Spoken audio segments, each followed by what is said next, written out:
good evening, good morning, good afternoon, or whenever you happen to be listening to this. Welcome to the Film Realist Podcast. I am your host, Kyle Naranya. This is the film and TV podcast from a complete nobody. That's hopefully for somebody. This is episode 15, where I will be reviewing House of the Dragon. The first season is now complete, just over a week, and I am looking forward to discussing it as a whole. It is the first time I have reviewed something this dense of a television series, so if I do miss any details, you can message me at my Twitter, that's at Kyle_Naranya, Noronha, or at Film Realist. Don't forget, Realist has two E's. There will be a brief, non-spoiler review of the season as a whole, and then I will dive deep into story plot points in the spoiler section of the season. Time codes will be listed in the description if you have not had a chance to watch House of the Dragon and don't want any specifics spoiled, but honestly, there were a couple things spoiled for me for the finale, and I don't think it took away from the episode in general. If spoilers are the only thing you're concerned about, then you know what? Maybe listen to it and then see what you think for yourself after you've watched it. So let's get into the non-spoiler section of the review. All right, so I guess this is going to be difficult given that there is not a ton to talk about, I guess. So this starts taking place about 172 years before the start of Game of Thrones, aka Song of Fire and Ice. I think that the season as a whole did a really good job establishing what state Westeros is in before Game of Thrones, establishing the reign of the Targaryens, introducing a significant amount of cast members, as this is a Game of Thrones show. I'm still having a hard time with the names as I am currently recording this. I have the wiki in front of me, so that way I don't mess up somebody's name or specific plot point. I think that the show in its first season did a very good job establishing what is different about the world with the Targaryens in charge. I think it still does something that Game of Thrones did really well, which was building out the environment that these people are in. Shooting it in real practical sets is something that a lot of premier television, it seems to be moving away from. Obviously, if you're watching like something like Andor, it's being praised for doing that because there's been a lot more of this big budget television made with stuff like The Volume, specifically a lot of the stuff on Disney Plus, and that a level of realism is something that I personally really appreciated in this show. As a whole, I'm going to say as a whole a bunch, and I don't want to say that. I think Paddy Considine as King Viserys was fantastic. I believe that the picture that they paint of this king, who didn't necessarily may not have wanted to be king, was really interesting, and one of the key parts of the show that I found to be the most captivating. I had a significant problem with all the time jumps in the show. I think that one of the advantages of Game of Thrones' entire run, similar to something like Harry Potter, maybe the only two examples of this, where allowing the audience to experience the characters aging adds a level of connection that you don't necessarily get from time jumping all the time. Now, this is not something that is a particular spoiler of the show, but we know there are, in the marketing alone, you see that there are two different main cast members for specifically Rhaenyra and Alicent. And I don't think it works to the show's benefit to have the first 5 episodes be with the younger women in those roles. Introducing a new show like this is tough enough because of the bar that Game of Thrones did set. Now, some may say that it unfortunately it failed to meet its own bar near the end, but that's not what I'm here to talk about. What is frustrating for me as a viewer was immediately connecting with these two young women and the experiences that they are going to go through, but having each episode move time forward, I don't really think it helps in establishing how old they're supposed to be. Now, there are references and dialogue with that they are aging, but due to the fact that everybody else around them isn't aging noticeably, they may have a different haircut, but outside of that, it doesn't really establish exactly like what changes with these young women as they are getting older. There are moments where marriages and obviously things adults do to make babies is referenced significantly, and this is a very mature show. So if you are a younger listener, may not be the episode for you, and this certainly, at least in my personal opinion, may not be the show for you. But I think there's a level of disconnect between 5 and 6 with that time jump. Particularly jarring is that, like I said just before, is that nobody else ages. It's not noticeable in that the environment has changed. Emma Darcy and Olivia Cooke as the recast versions of these characters are fantastic. I think they deliver certainly some of the best performances of the show. But what's interesting is if you read into any of the production of this show, they were cast first, which is phenomenal given how well the young women are cast and portrayed in the first half of the season. But because you have them for the first half and you have entirely new actresses in those roles for the first or for the back 5, I think that the level of connection you're able to build in the front 5, at least for my personal viewing experience, I felt disconnected at first. Now, even more time has passed throughout the run of the back 6 episodes, where a lot of things are changing. More people have kids.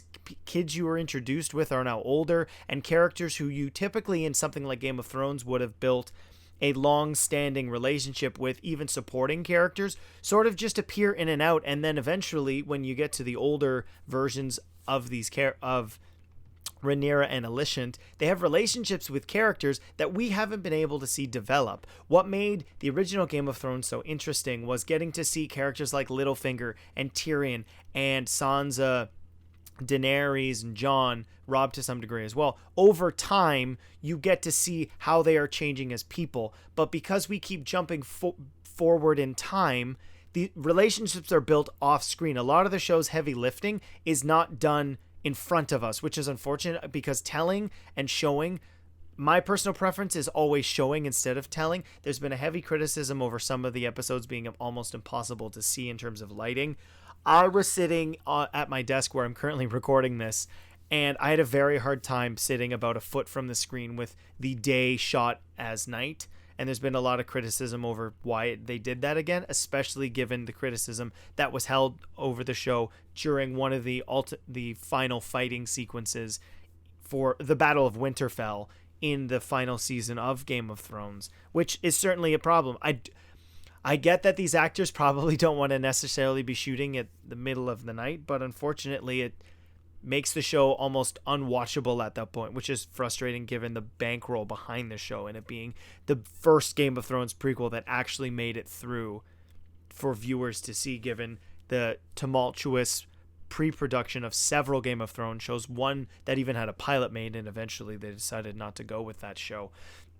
I think that the show was cast very, very well. Matt Smith plays a very interesting character in Daemon Targaryen. His relationships with his brother, with his niece, with all of the other characters at the King's Round Table or High Council is certainly interesting given where he starts from in the show. I know there's been a lot of praise for that character, which I don't necessarily think you're supposed to be rooting for, given the fact that, well, he's not a good dude.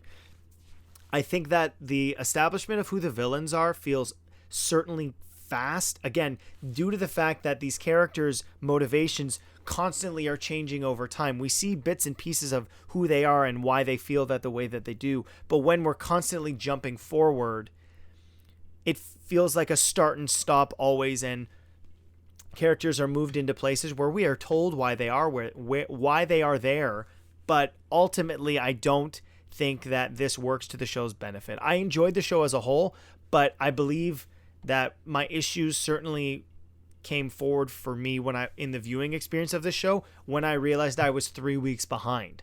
I had not seen the episodes 7, 8, and 9, and then realized, I've missed a bunch of stuff. I should go and watch these before I get to the finale. And that's certainly not a way that I felt about a lot of other premiere TV. I want to go back the next week, or even I want to see the next episode as soon as humanly possible. That's one of the benefits of weekly television, is hopefully it draws you in for another episode. And I don't think that this show was able to do that, at least for myself.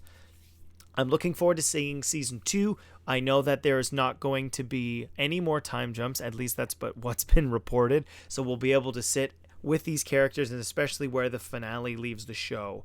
I think that we are set in an interesting place with what is going to be going on, specifically between Alicent's family and Rhaenyra's.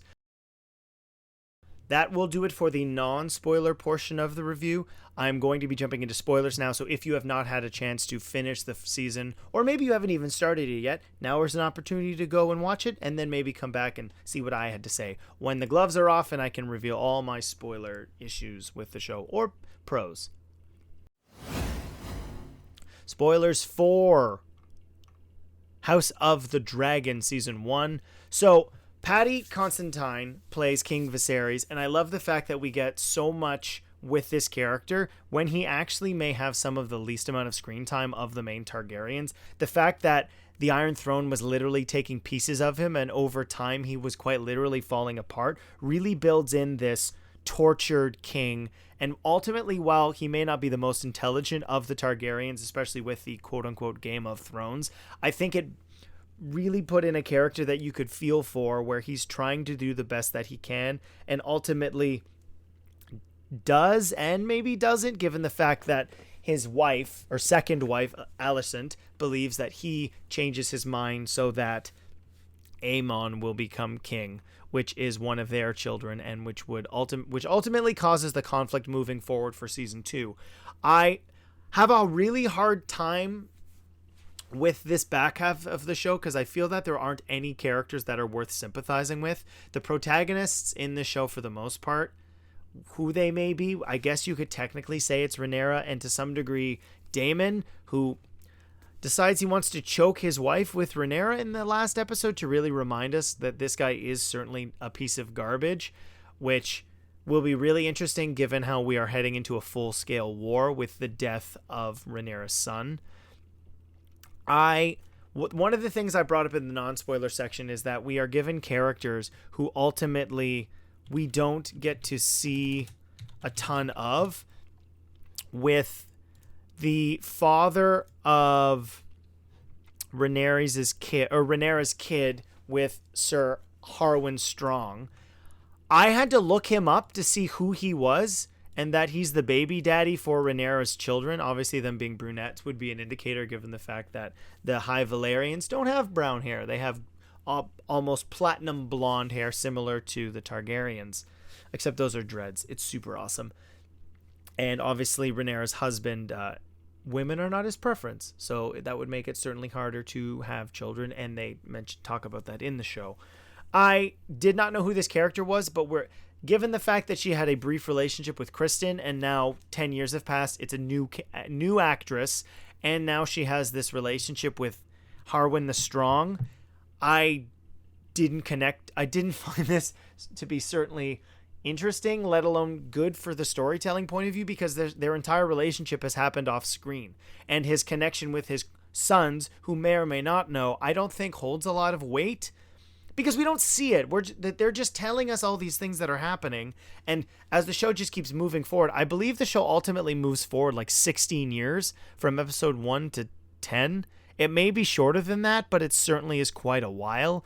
And given the fact that a character like Kristen had a relationship with Rhaenyra when she was a young woman, seeing him be played by the exact same actor is jarring, to say the least. What I would have preferred, at least for myself, is that if we had had the young women for the first season and then give us a time jump between seasons 1 and 2, and then maybe work in some flashbacks to establish these relationships that we didn't get to see. It's not like you did not have the young actors, or if anything, if you were going to have a time jump, I would have really preferred you show these relationships building with the younger actors. You had them, you just decided not to use them for episodes 6, 7, 8, 9, 10. And I think the choices in how the narrative runs as a whole really hurts, especially with the Targaryen children Viserys has with Alicent. They don't seem to be horrible people as young children, but then they ultimately become awful when we meet them as young men. And obviously, I understand with a certain character getting his eye slashed out with Aemond, that he seems to go almost full psychopath off screen. When we meet him again, he's completely insane. And just wants to kill the strong who took his eye, which is understandable to some degree. But the fact that the child we saw lose his eye, and then instantly he's an older man with an eye patch, there's a certain level of disconnect. Now, obviously, I understand that this may seem like a nitpick, but Kyle, characters get recast and moved and changed all the time. But when you're given specific time with those versions of the characters, Obi-Wan being a great example. We had 3 movies, and then we had a television series of that. It wasn't 1 hour episode, whereas an example, we had a young Ty Tennant played Aegon in 1 episode, if not 2, and then he ages up and is played by somebody else who's not much older. I believe there's a gap of 7 years. So I have no idea how old anybody is. And for me, this is hard to establish if their behavior is remotely acceptable or if they are still just acting like spoiled children. I think this definitely applies with Alicent, who seems to be involved with Otto Hightower's plan to be involved with being on the Iron Throne. I think Rhys Ifans was fantastic in this show. And I missed him for the episodes that he was not present for, but Alicent seems to go from reluctantly involved with this being the queen and building a relationship with King Viserys, and it's done in a very uncomfortable fashion when she is a younger woman and building this relationship with him and ultimately becoming his second wife after the death of his first wife, Rhaenyra's mother. But I feel that her turn to almost evil manipulator again seems to be extreme, and the fact that they bring up assault on some of the crown, specifically around when Aemon loses his eye, and that this is a threat of violence towards the next in line for the throne, and Rhaenyra's arm gets slashed and there are no consequences for drawing blood from the next in line for the throne. So establishing these rules and what should be done in place of that doesn't really get followed through, even the fact that everybody is present. And why I also would have appreciated at least some flashbacks to establish this friendship falling apart, because there has been jumps in time between each episode. I think that would have made the friendship between Rhaenyra and Alicent crumbling have significantly more weight if we got to see what was missed. We get to see pieces of their relationship in the first couple episodes, but then once things start moving forward and Alicent marries Viserys, it just sort of like, oh, and I hate you now, and I'm gonna have kids, and it's my throne at the end of the story. I mean, obviously it's not, because we know with Aemon killing Baby Strong that sorry, I messed that name up, that he causes the war, ultimately just wanting to scare the son and really breaking what calm Rhaenyra there's Rhaenyra and there's Rhaenyra's. So any sort of diplomatic relationship Rhaenyra may have with the throne is going to go into full-scale war. So I'm excited to see where we go with this show. I think, given that it's going to be another 2 years probably before we see season 1, is something that I think a lot of people will have to get used to, having a gap like this between premiere television. But a full-scale Dragon War is certainly something I'm looking forward to. I know we are going to see some of the other major houses, Winterfell being one of them, getting to see descendants of Ned Stark is something I can't wait to see, and get to see what Winterfell was like 100 years before Game of Thrones. So what did you think of Game of Thrones? Or House of the Dragon? Is it a show you're looking forward to watching? Did you enjoy season 1? Will you be watching season 2? You can let me know. Tweet at me on the interwebs, and make sure to look out for next week's episode, as I said, which will be covering Tales of the Jedi and potentially a mailbag. So if you have a question, you can send them to the previously established Twitter. I'm Kyle Naranya. I'll see you next time.